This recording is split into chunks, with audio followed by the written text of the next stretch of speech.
خوش اومدیم به یک کلاس درس لغات دیگه. امروز برای بچه‌های متوسط یک کلاس خیلی خوب داریم. میخوایم راجع به استیج‌های متفاوت زندگی صحبت کنیم، این که اسم هر کدوم از این مقطع‌های زندگی چیه، چطور راجع بهشون صحبت کنیم، بگیم یک کسی توی چه مقطعی از زندگیشه. بعد از اینکه تخته کارش تموم شد، میریم یه پاراگراف هم با هم میخونیم، آنالیزش میکنیم، کلی کلمه و تو چیزای خوب یاد میگیریم. دیگه نگم براتون، بزن بریم.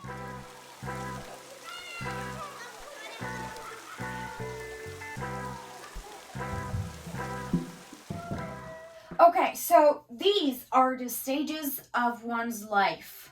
اینها مقطع‌های زندگی یک نفره و بریم که ببینیم کی به کی و چی به چیه. Zero is the moment of birth. Birth. پس لحظه تولد. Moment of birth. لحظه تولد. 0 to 12 months approximately is called a baby. پس از زمانی که متولد میشی تا زمانی که 12 ماهته a baby هستی و اون 1-2 ماه اول هم بهت میگن newborn baby. اون 1-2 ماه اول میگن newborn baby. Up to 3 years old. So from 12 months approximately, یعنی تقریبی, up to 3 years old is called a toddler.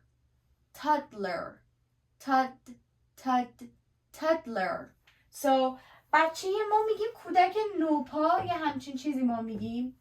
So it's called a toddler. And then approximately from 3 years old up to 12 years old is a child. And the period is called childhood.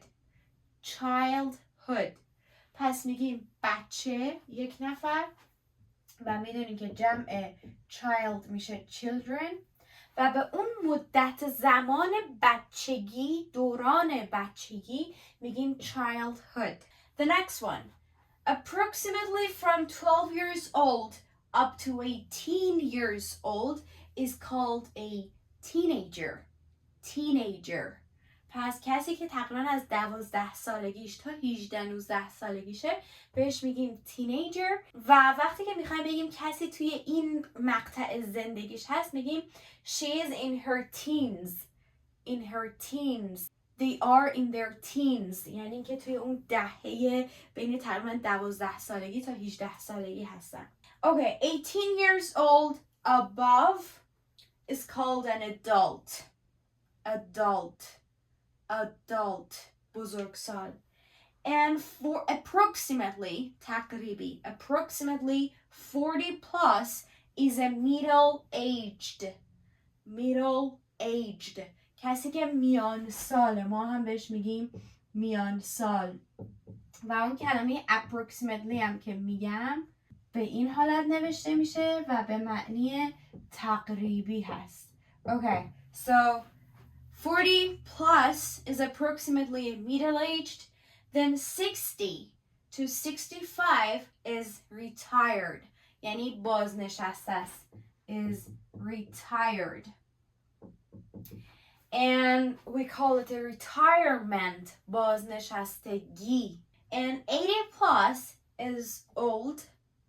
And they're called elderly.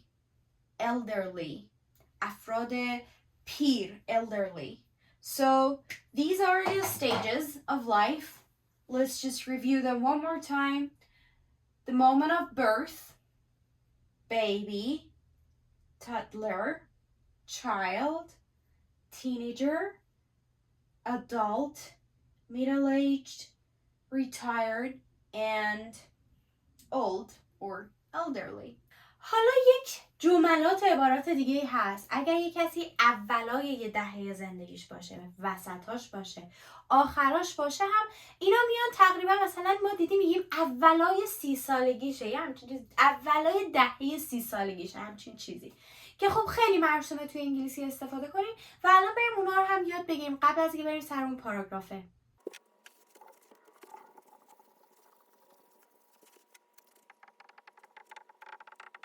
خب این همون جملاتی هستش که گفتم. مثلا اگر بخوام که بگم من اولای یه دهه‌ای هستم، میگم I'm in my early 20s. early 20s دهه 20.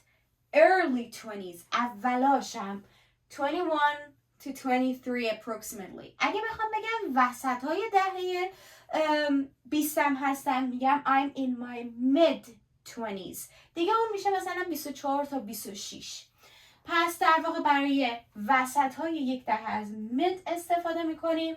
They're in their mid 50s. یعنی که approximately from 54 to 56. And if I want to say that I'm kind of at the end of the decade, I would use late. So, she is in her late 70s. آخرای دهه 70شه، یعنی تقریبا از 77 تا 79. و اگر بخوام بگم تقریبا داره 80 سالش میشه یا 80 سالشه، مثلا میگم he's almost 80 or nearly 80. و اگرم دوباره بخوام بگم که تقریبا 30 سالمه، مثلا تقریبا یه سنی دارم، more or less کم و بیش مثلا 30 سالمه، میگم I'm roughly 30. یه ذرم همچین کمتر از 30. I'm roughly 30. اوکی.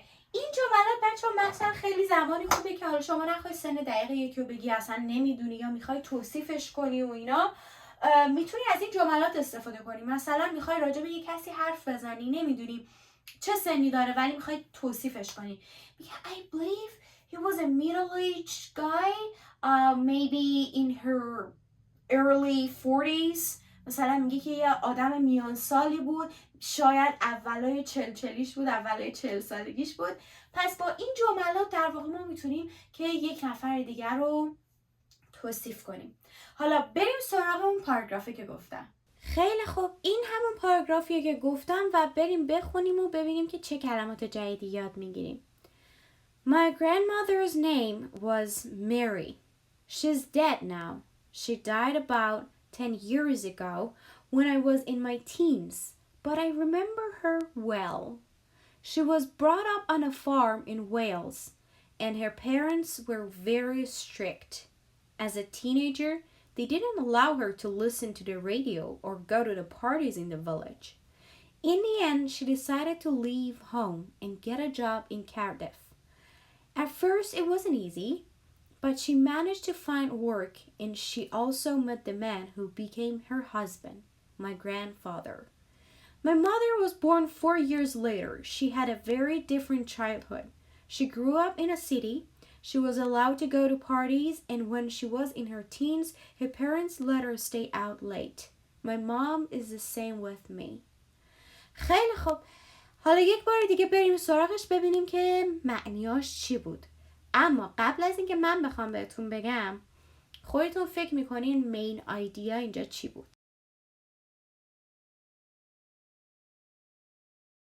اسم مامان بزرگ من مری بود. She is dead now. پس وقتی که میگیم dead، منظورمون در واقع این یک adjective هست برای اینکه دیگه زنده نیست، مرده. She is dead now. She died. 10 سال پیش فوت شد یا مرد، وقتی که من توی اون بین تقریبا برهه 12 سالگی تا 18 سالگیم بودم. اما خیلی خوب یادمه. خب brought up میدونیم که گذشته bring up هست، یعنی که میگه، معنیش هم میبینین اینجا نوشته looked after until you are an adult. میگه ازش مراقبت میشد تا زمانی که به بزرگسالی برسه. همین که بزرگ شد، این که ازش مراقبت شد، تحت نظر بود. She was brought up on a farm in Wales. و میگه پدر مادرش خیلی سختگیر بودن، یعنی اینکه they were very strict، سختگیر بودن.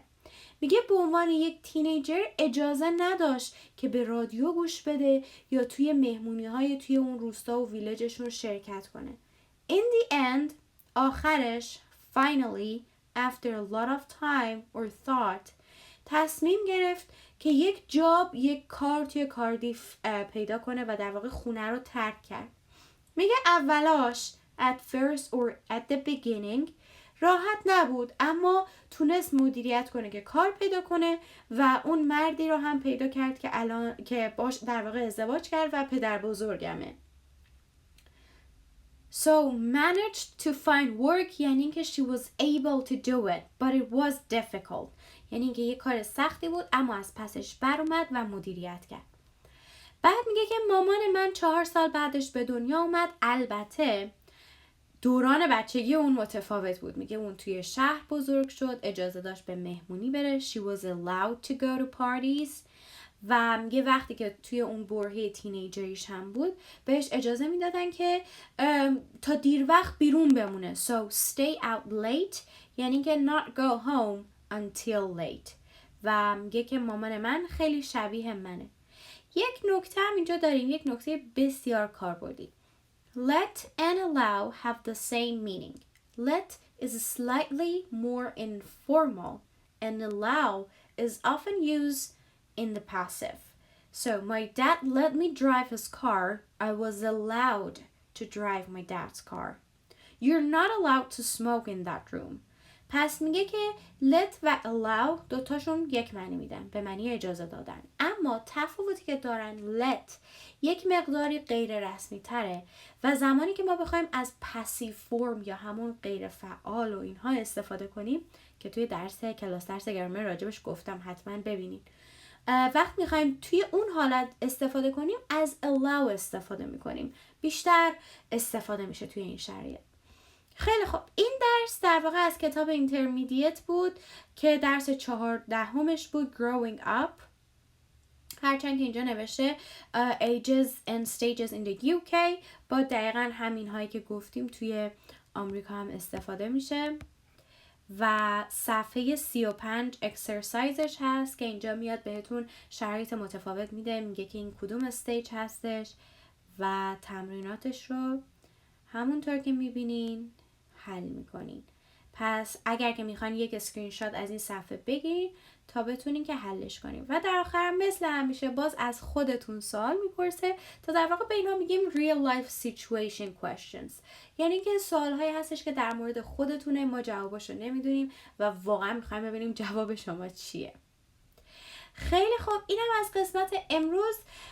توی کامنت ها به هم بگین که یه چند تا جمله برام بنویسین، در واقع حتی شده جواب بعضی از اینها رو توی قسمت کامنت برام بنویسین، اونایی که فکر میکنین سخت بوده، تا ببینیم چطور پیش میره. راستی کامنت های بقیه رو هم بخونین، اگر خواستین به اونا هم جواب بدین، به هم دیگه کمک کنین.